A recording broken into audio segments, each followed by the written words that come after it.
سلام عرض می‌کنم خدمت دوستان عزیز. در خدمت خانم مهشید هستیم با نمره 8.5 امتحان آیلتس اصلی.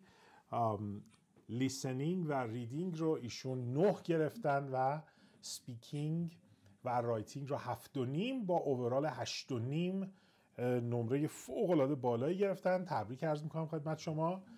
و قبل از هر چیز اگر پوینتی هست برای دوستان بفرمایید که من برم وارد دیتیل سوالات بشم. بفرمایید. من سلام عرض میکنم خدمت همه. ممنونم که دارن وقتشون رو در اختیار من قرار میدن.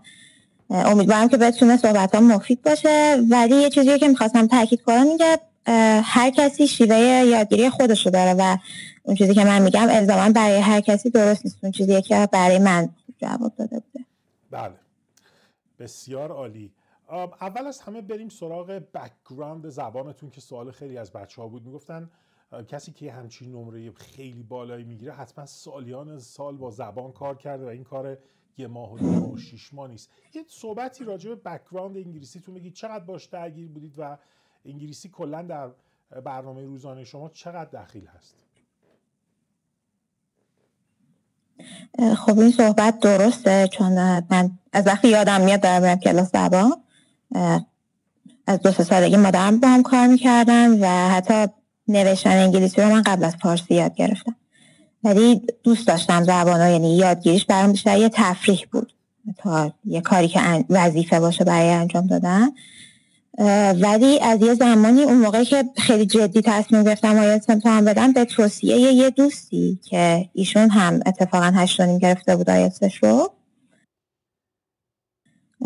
یه مقداری سعی کردم بیشتر انگلیسی رو وارد زندگیم بکنم. یعنی تفریحاتم رو با انگلیسی هم مسیر کنم. حالا اگر کتاب میخوام بخونم زبان اصلی بخونم، اگر دوره آموزشی میخوام ببینم زبان اصلی ببینم و به همین ترتیب. بسیار عالی. برم سراغ 2 تا پوینت قبل از اینکه وارد اسکیلا بشم. پوینت اول گرامره و پوینت دوم وکبه. راجع به گرامر و وکب شما کار خاصی کردید و میخوام منابع رو در این 2 مورد بدونم که بعد بریم وارد اسکیلا بشیم. من نقطه قوتم توی زبان گرامر و نقطه ضعفم لغت. گرامر رو به صورت کلی خوب بلد بودم و یه جاهایی یه سری گرامرها رو اگر توش گیر میکردم میرفتم دنبال یه مقداری ریزتر خوندنش. هر گرامری رو الان دیگه، من قبلا کتاب میخوندم، کتابایی داشتم که خیلی ریز گرامر رو توضیح میدادن. الان واقعا فکر نمی‌کنم نیازی باشه، کاملا توی اینترنت همه جا هست، کافیه گوگل کنید یه گرامر رو و کلی منبع میاد که بخونین. سایت خود بریتیش کانسیل که حالا یکی از منابع اصلی برای آیلتس، تمام گرامرها رو به صورت ریز داره. خیلی خوبه که یه گرامری رو براش مثال بخونید هر جایی که گیر می‌کنید. و من یه چیزی که برام خیلی خوب جواب داد، گرامرایی که برام سخت بود رو سعی می‌کردم به بقیه یاد بدم. آدم وقتی که خودش یه چیزی رو سعی می‌کنه یاد بده، خودش بهتر یاد می‌گیره. شاید مثلا یکی از گرامرهای خیلی سخت برای بچه‌ها ایف کاندیشنالا باشن، شاید اینورژن باشه و من اینا رو در قالب آموزش دادن به بقیه یاد گرفتم که خیلی برام روون و راحت شد و استفادهشون کرد. به نظرم گرامر رو با مثال خیلی زیاد خوندن خوبه، نه استراکچر حفظ کردن. یعنی الان سابجکت برای آبجکت اینا، این خیلی روش کارآمدی نیست. ولی شما اگر که مثال بخونید و توی کانتکست ببینید این گرامر رو، وزنش میشینه توی ذهنتون و میتونید استفاده بکنید. در مورد لغت، من چند تا روش مختلف امتحان کردم. کتاب خوندن رو مثلا 504 برداری بخونید و موضوع که خیلی خوبه، خیلی کتابای خیلی زیاده خوبه. وکابولری فور آیلتس 504,000 صد واژه و میتونین بردارین شروع کنین به خوندن. موضوع اینه که لغت‌ها آشنا میشن ولی اکتیو نمیشن. شما به صورت اکتیو استفاده نمی‌کنید. یه روش خوبی که هست که تو کانتکست یاد بگیرین. آقا یه فضایی یه واژه‌ای داره استفاده میشه، شما اینو حفظش می‌کنین، یاد می‌گیرین در واقع.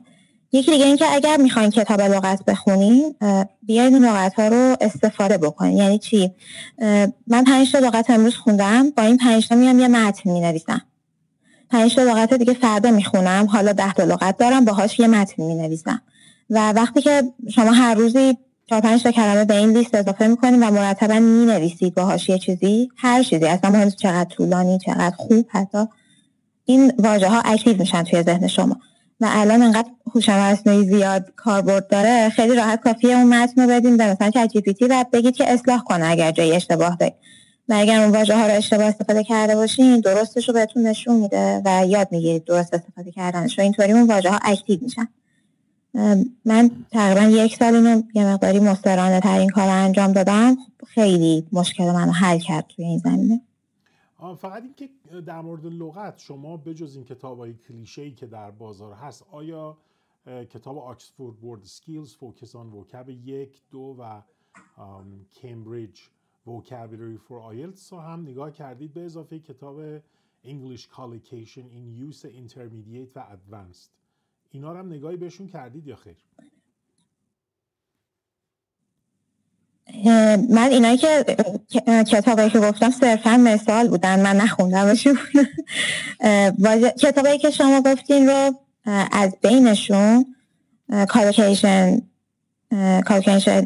رو ادوانسش رو خوندم، نخوندم یعنی خریدم در واقع و یه مقداری خودشه Collocation in Use و ادوانسش رو دقیقا همین کتاب من خریدم و به توصیه شما هم بود توی کلاس اونو یه مقدارش رو خوندم، خیلی خوب بود و به نظرم سبکی که میرفت جلو هم جالب بود، یه سبکی آموزشی نبود، یه سبکی بود که خودت درگیر میشدی برای یادگیریش، یعنی برای اینکه معنی در بیارینه خودت میرفتی دنبالش که یه مقداری به نظرم اینو ماندگارتر میکرد توی ذهن. ولی فرصت نکردم تمومش کنم. اونقدری که پیش رفتم کتاب خوبی بود، اما کلا خیلی کتاب نخوندم، بیشتر مثلا همون آزمونای خداییت رو که میزدم اگر واژه‌ای برام جدید بود میرفتم توی گوگل نگاه میکردم، حتما هم توی دیکشنری گوگل نگاه میکردم که سینونیم بیاره، سینونیم رو هم میبینم چشمم آشنا شه و بعد توی کمبریج مثالاش رو نگاه میکردم. کمبریج دیکشنریش خیلی مثال داره و اونا رو میخوندم که یاد بگیرم چطوری استفاده میشه اون واژه. فوق‌العاده. ولی کتابایی که گفتین کتابای که میشناسم کتابای خوبیه. فوق‌العاده عالی بود در این پوینت. من مطمئنم دوستان و فالوورها و بینندگان عزیز حتما نکات فوق‌العاده مهمی رو اینجا یاد گرفتن، چه در مورد گرامر چه در مورد وکاب. واقعا تبریک میگم، تشکر میکنم از شما. میرم سر وقت 2 تا اسکیلی که 7.5 شدید، رایتینگ و اسپیکینگ. اول از رایتینگ شروع میکنم.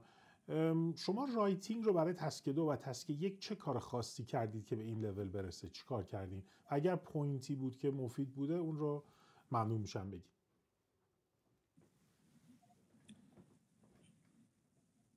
برای تسک 1 من فقط جزوه شما رو خوندم، کلا چیز دیگه نخوندم و از چت جی پی تی کمک گرفتم، یعنی جزوه رو خوندم و نکاتی که گفته بودین رو یاد گرفتم.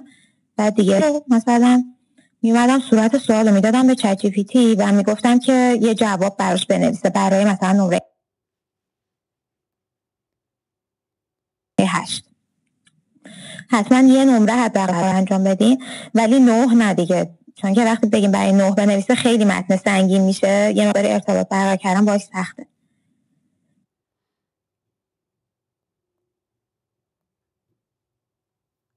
میگفتم برای 8 بنویسه، بعد یه دور خود نوشتم و بهش میدادم که تصحیح کنه، اشتباهاتمو بگه، نقاط قوت و ضعفمو بگه، نمره بهم بده، لول اپ کنه اون متنی که من نوشتم رو ریفاین کنه برای نمره 8. ریفاین ورژنش رو میخوندم، بعد میرفتم جوابی که اول خودش نوشته بود هم میخوندم. برای کتاب 18 و 19 این کار کردم، هر 4 تایی که تو هر کدومش بود و این کل تمرین بود که برای تسک 1 انجام داده بودم. یه نکته‌ای که بود این که مثلا چت جی پی تی یه کاری که میکنه توی اون جایی که چارت داره تحلیل میشه، میاد به ترتیب یکی یکی اون المانایی که توی چارتن رو تحلیل میکنه، دسته‌بندی نمیکنه. بعد مثلا من توی جزوه خونده بودم که حتما باید دسته‌بندی کنید، اگر که دسته‌بندی نشن دیتاها نمره از دست میدید. مثلا نمیشد فقط به هوش مصنوعی اینجا اکتفا کرد، نکته ها رو باید لحاظ میکردم، اون متنی که نوشته بود و با این نکته ها با هم دیگه استفاده میکردم و میرفتم رایتینگ بعدی. برای تسک 2 هم مجدد تقریبا همین بود، یعنی جزء شما رو خوندم، خب دسته بندی کرده بودین که آقا اگه اگری دیساگری، اگه آرگومنت، اینا چطوریه. نمونه هایی که بود و خوندم و دوباره رفتم سراغ کتاب 18 و کتاب 19 نمونه سوالا رو میخوندم. از چت جی پی تی میخواستم یه نمونه بنویسه، خودم یکی مینوشتم میدادم که ارزیابی و بهبود بده و میخوندم نمونه هاشو. همین که کار کردم.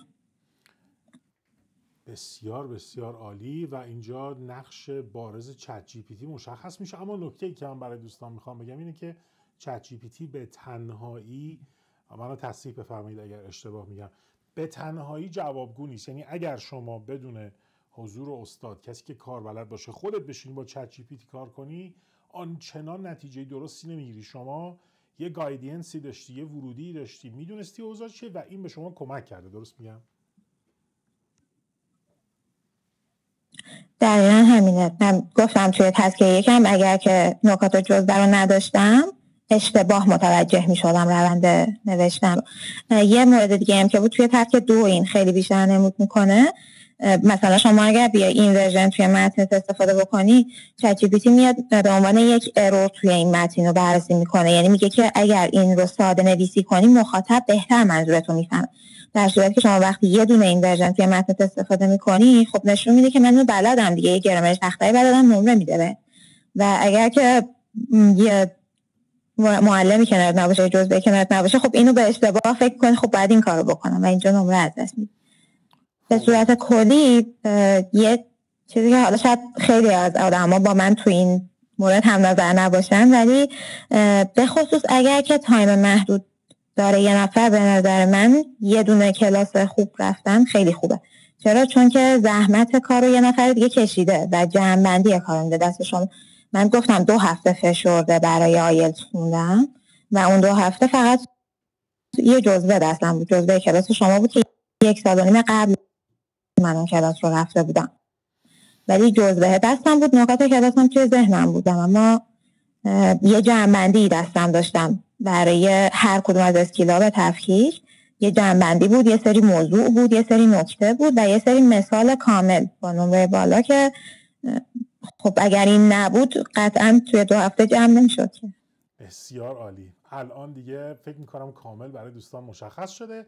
و اسپیکینگ کابوسی است برای بسیاری از بچه‌ها. اسپیکینگ چی کار کنیم؟ ما اونجا چه بلایی سرمون میاد؟ باید بشیم تمپلیت حفظ کنیم، کالوکیشن حفظ کنیم، اونجا هول میشم، به اگزمینر چی بگم؟ شما چی کار کردی که خیلی با وجود استرسی که گفتی داشتی این 7.5 رو گرفتی؟ راجع به کلیت پرپریشنت بگو و اینکه اون روز آزمون برخوردت با اگزمینر و کلیات سنتر و اینا چطور بود که به یه همچین نتیجه منتهی شد؟ واقعا اسپیکینگ پر استرس ترین بخشه. چیزی که مهمه اینه که آدم حداقل ظاهر کار حفظ کنه، یادش داره رو نشون نده. ولی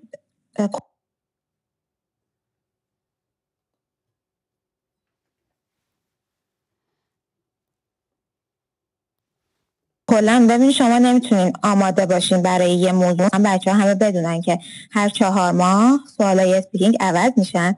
من دقیقاً آخر اون 4 ماه امتحان دادم، یعنی همه نمونه سوالایی که ممکن بود روی اپ آیلتس اسپیکینگ اسیستنت بود، ولی هم من هم نفر قبلیم هم نفر بعدیم هیچ کدوممون موضوعی که در موردش ازمون پرسیده شده بود دقیقاً موضوعی که خونده باشیم نبود، با اینکه هممون تمام اون تاپیک هایی که توی اون اپ دو اپ بود، اون اپلیکیشن بود و خونده بود.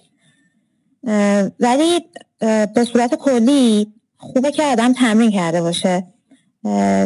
باز من برای اینجا برگردم به جزوه شما، یه سری تاپیک توی جزوه شما بررسی شده. خب یه چیزی هست اول رایتینگ که دایمنشنال تینکینگ، یه روشی رو مطرح کردیم برای اینکه ایده کم نیاریم. یه سری تاپیک اونجا هست و یه سری هم تاپیک توی بخش اسپیکینگ برای پارت 1 که بررسی کردیم. من اینا رو دادم به چت جی پی تی و گفتم که یه سری کلمه به درد بخور برای این تاپیکا برای آیلتس به هم بده.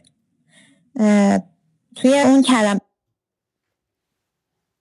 بین کلمه ها و عبارت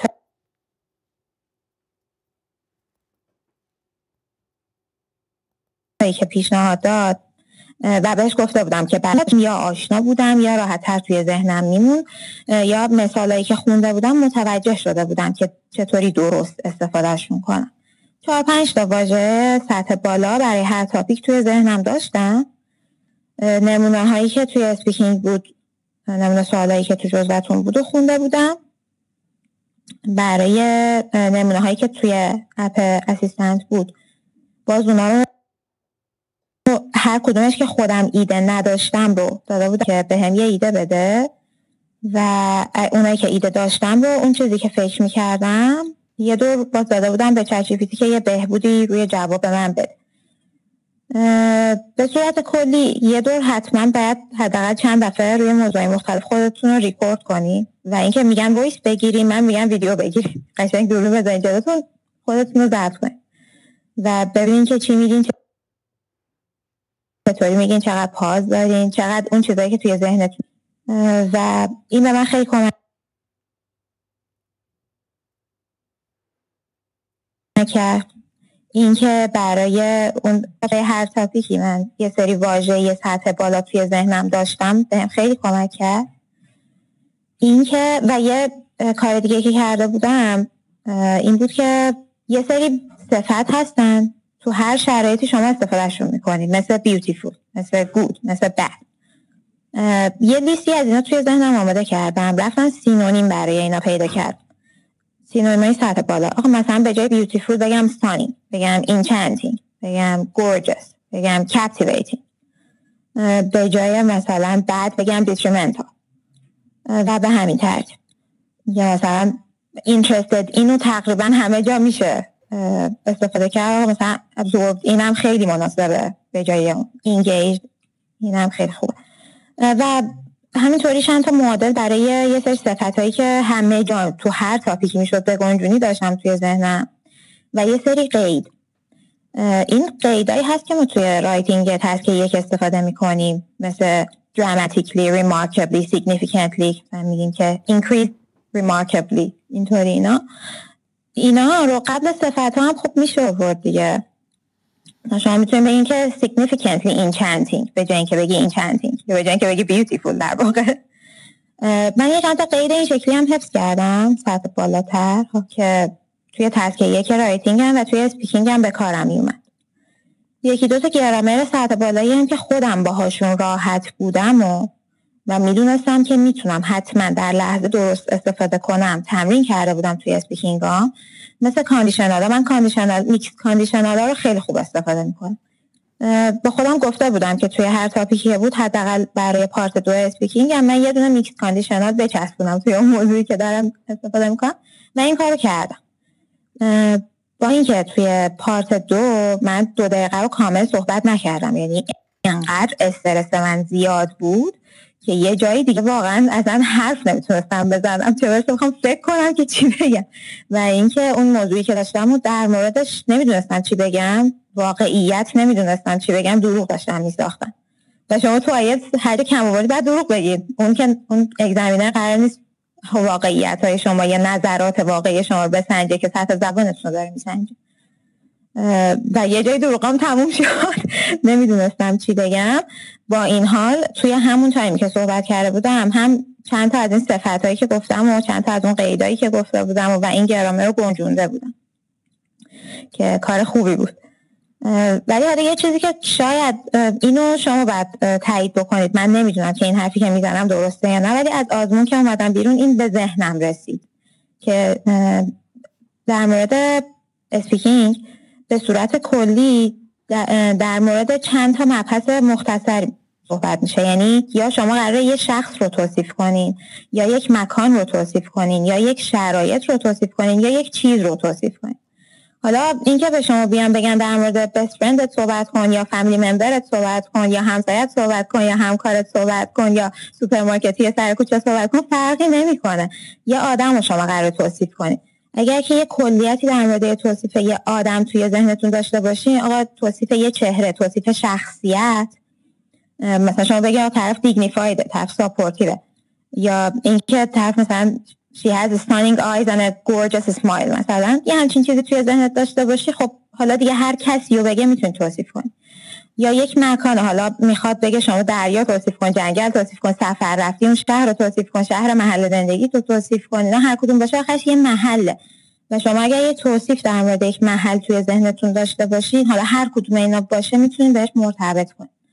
یا اگه دیگه یه کتابه یا یه فیلمه یا یه یادگاریه که یه نفر بهتون داده، یه هدیه خیلی ارزشمنده یا یه عکس خانوادگی، حتی وقتی یه چیزیه که قراره توصیفش کنین، یه سری توصیفای مشخصی در مورد یک شیء وجود داره که اگر تو ذهنتون آماده داشته باشین تا یه حدی از صحبتتون آماده است و بقیه‌شو دیگه میسازین.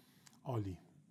خیلی خیلی ممنونم واقعا، اینقدر ماشاءالله جامع و مانع و کامل گفتی، دیگه سوالی نمیمونه. کاملا با شما موافق هستم و سیستمی که من خودم پارت 2 رو درس میدم دقیقاً بر اساس همین کاتگورایزیشنی است که شما صحبت کردید. یعنی اول ما people داریم، بعد places, events and situations, object and others.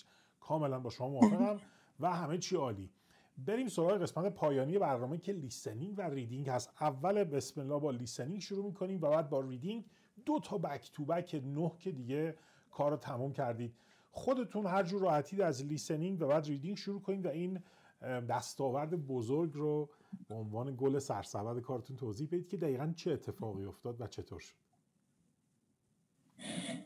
خب من لیسنینگ و ریدینگ رو کلاً به صورت جنرال باهاش مشکلی نداشتم و دلیلش این که باز اینو به توصیه اون دوست عزیز دیگه‌ای که اونم 8 شده بود این کار انجام دادم توی 1 سال گذشته.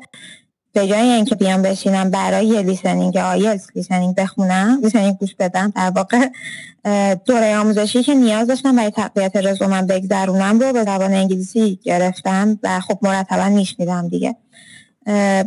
توی مسیر اگر هر روز من یه مسیر رو رانندگی میکنم و برمیگردم، حداقل یه بار توی این مسیر پادکست گوش میکردم. حالا پادکست میشه مال اپ خود بریتیش کانسیل باشه، میتونه 6 Minutes انگلیش باشه، خیلی خوبه 6 Minutes انگلیش ها، میتونه لیسنینگ های خود آیلتس باشه حتی، ولی گوش میکردم. و برای ریدینگ هم همینطور، من تکست که میخونم، خب کتابی که میخونم، آقا من اگه مثلا کتاب اتمیک هابیت رو میخوام بخونم میتونم ترجمهشو بگیرم، میتونم زبان اصلیشو بخونم. من زبان اصلی میخوندم و برای حالا مقاله میخواستم بنویسم باید مقاله میخوندم به زبان انگلیسی و این کمک من میکرد. چیزی که هست اینه که متوجه شدم اون موقعی که مثلا 1-2 سال پیش که برای آیلتس به صورت مجزا میخوندم، خب ما لیسنینگ آیلتس رو وقتی میخونیم و گوش میکنیم، در واقع تمرین میکنیم، هممون گوش میدیم که بریم سوالا رو جواب بدیم و هزار تکنیک وجود داره برای این کار که توی کلاس‌های مختلف مطرح میشه، ولی آخرش هیچ کدوم جای تمرین رو نمیگیره.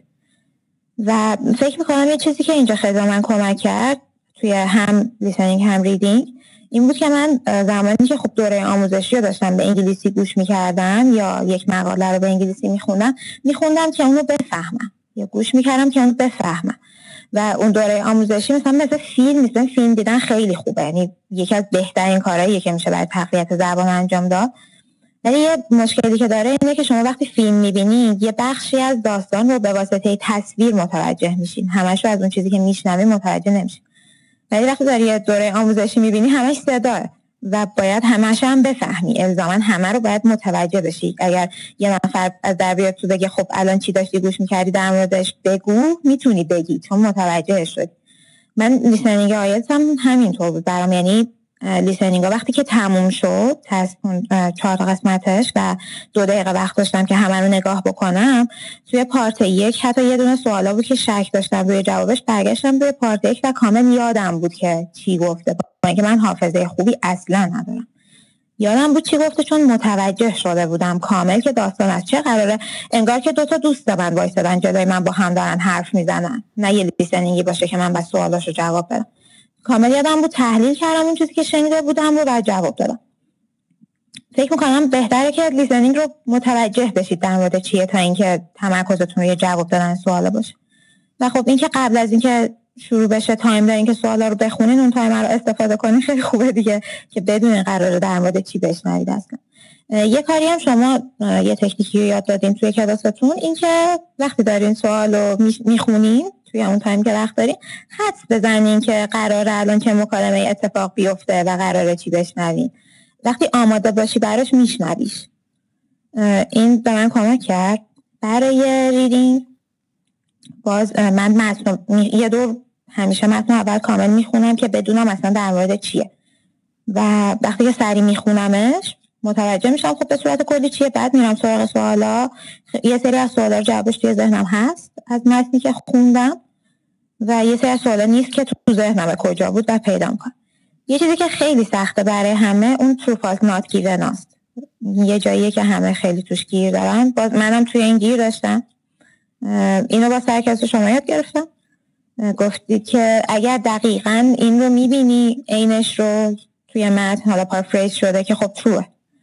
اگر داری متضادش رو میبینی، اینو میبینی که در موردش داره صحبت میشه ولی چیز دیگه یه فالسه، و اگر که هیچ برداشتی هیچ جایی از این جمله نمی کنی، خب not given. این not given به خصوص خیلی سخت پیدا میشه. تمرینایی که توی جزوه خودتون بود انجام دادم و مشکلم با اینا حل شد. بسیار عالی، بسیار عالی. همه نکات رو فرمودید و به عنوان پوینت پایانی اگر برای دوستان دیگه‌ای که در این مسیر هستن و واقعا با شما به عنوان یک رول مدل نگاه میکنن و امیدوارن که نزدیک این موضوع بشن، اگر پوینت پایانی برای دوستانتون دارید ممنون میشم. بفرمایید. مرسی. خیلی ممنونم. به نظرم اگر که تایم محدودی داری برای اون آیلتس دادن، یک کلاس بگیرین و خیلی سریع‌تر میتونین جمع‌بندی کنین. اگر تایم طولانی تری دارین، زبان بخونید، آیلتس نخونید، زبان بخونید، سطح جنرالتون رو بیاین بالا، زبان رو به عنوان یه تفریح توی زندگیتون اضافه کنین. آهنگی که گوش میکنین به انگلیسی، هممون خیلی آهنگ خارجی گوش میکنیم، سعی کنین بفهمین آقا لیریکسش چیه. یکم خودتون رو باش درگیر کنین. اگه نمیفهمینش بعد برین گوگل کنین بخونین ببینین چی میگه. اگر که نیاز دارین رزومتون رو تقویت کنین، دوره‌های آموزشی همشون ترجمه میشه پیدا کرد، اما انگلیسی بگیرین. کورس اولی که میگیرین سخته، کورس‌های بعدی دیگه خیلی آسون میشن. متنایی که میخونین سعی کنین انگلیسی بخونین. متنی که مینویسین، من برای کارم نیاز داشتم یه مثلا پروفایل لینکدینمو که میخواستم کامل کنم، یه جاهایشو بعد مینوشتم. خیلی راحته بری به چت جی پی تی پرامپت بدی بگی برات بنویسه. این کارو نکنین، خودتون بنویسین. شما نهایت بعد یه رایتینگ بنویسین، اینو خودتون بنویسین و بهبودش بدید با هوش مصنوعی. نخواین که هوش مصنوعی کار رو براتون انجام بده، ازش برای بهبود پیدا کردن کارتون کمک بگیرید. این به نظر خوبه. و باز در نهایت در نزدیکی‌های امتحانتون یک کلاس بگیرین. به نظر من یه سری پوینت وجود داره، یه سری نکته وجود داره که کسی که تجربه خوبی داره توی این کار اون نکات رو میدونه. من قبل از اینکه کلاس شما رو بگیرم زبان تدریس میکردم خودم، ولی آیلتس نه. زبان تدریس میکردم و میدونستم توی آموزشگاهی که کار میکردم دیده بودم خب اون کسی که آیلتس تدریس میکنه یه سری نکته میدونه و چه خوبه که آدم اینا رو به جای اینکه خودش مجبور باشه بهشون برسه از یه نفر که کمک بگیره.